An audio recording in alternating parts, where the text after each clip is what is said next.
Distinguished friends, I'm honored to attend this summit and share with you some of my views on issues related to counter-terrorism and world peacekeeping and security in the context of recent developments.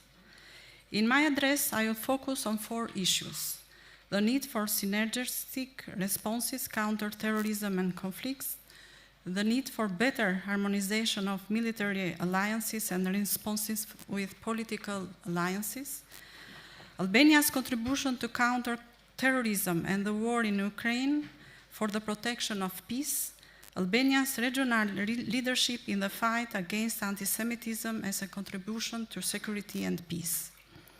Since the military aggression of Russia against Ukraine on 24 February in this year, terrorist acts and war simultaneously and in parallel threaten humanity.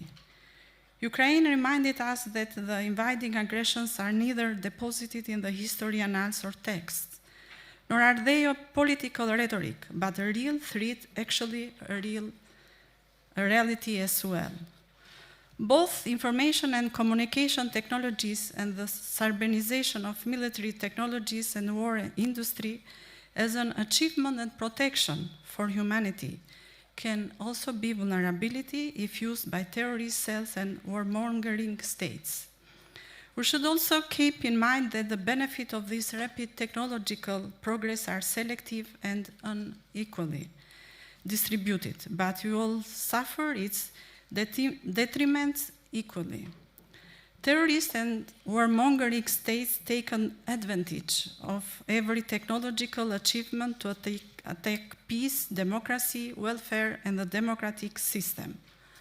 On September 7, Albania decided to sever diplomatic ties with Iran over evidence that this country has sponsored a cyber attack on the government network of Republic of Albania.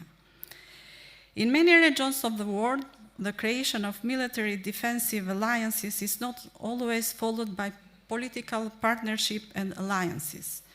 Maybe as military dangers are more tangible, more evident, and act more quickly, the response to them is quicker and the consensus is broader, while the political partnership and consensus is slower and more difficult. Military alliances mostly require a technical leadership, while strategic political partnerships mainly require an adaptive leadership. I will give just an example from the region I come from to illustrate this discrepancy.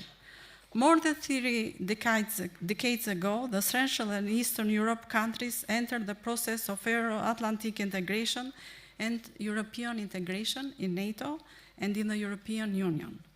Today, after 32 years, it is evident that NATO has moved faster than EU in accepting countries that once belonged to a military alliance that was against it.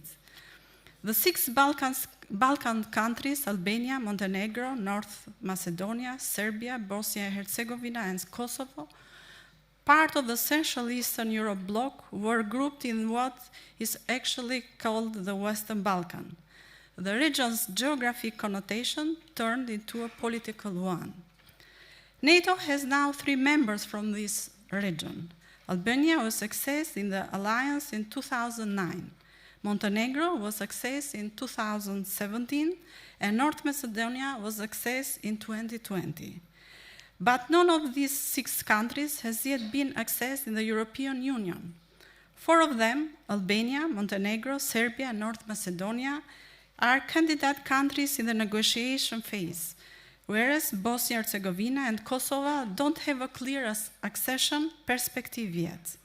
The dilemmas of EU enlargement policies compared to the clarity of the NATO enlargement have given way to the penetration of non-Western influences in the Western Balkans, from which both terrorists and warmongers can benefit. The speed and clarity with which NATO acted in support of Ukraine proved not only the strength, but also the cohesion of the organization. In the Holy Scripture is written, if you save a life, you have saved an entire horde. Albania lined up on the right side of history, on the side of the USA, with a conviction that the fight counter-terrorism, their bases and supporters, is the fight for life. The sons of Albania joined the great anti-terror battle in Iraq, Afghanistan, and elsewhere alongside the Great World Coalition to remove fear from the world and bring back order, security, and peace. We shielded and continue to shelter members of Iranian opposition as well as Afghan and Ukrainian citizens displaced from their homes. Although a small country with limited resources, Albania has proven that the contribution to the fight against terrorism and terrorists is not related to the size of the country and its economic power, but to the clear vision for freedom, justice, and peace. It has been that clear also our stance against the invasion of Ukraine. Albania is a non-permanent member country in the United Nations Security Council, along with the United States, is a co-pen holder in determining the Ukraine's defense position and actions.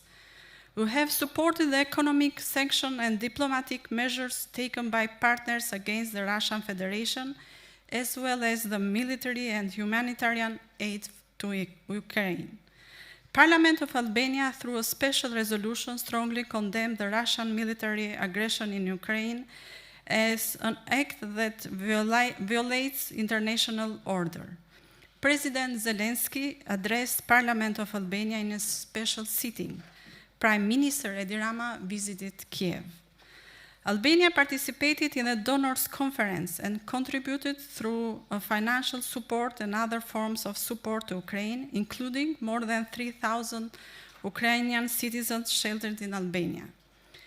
In October 2020, Parliament of Albania adopted a resolution on the adoption of the working definition of anti-Semitism defined by the International Holocaust Remembrance Alliance and hosted in cooperation with Combat Anti-Semitism Movement and the Jewish Agency for Israel, the first Balkans Forum Against Anti-Semitism.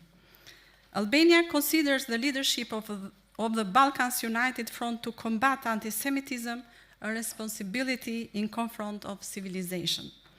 Albania's leadership in this fight stems from both history and existence, and from our aspiration to European Union, from NATO membership, from the Alliance Against Terrorism and Violent Extremism.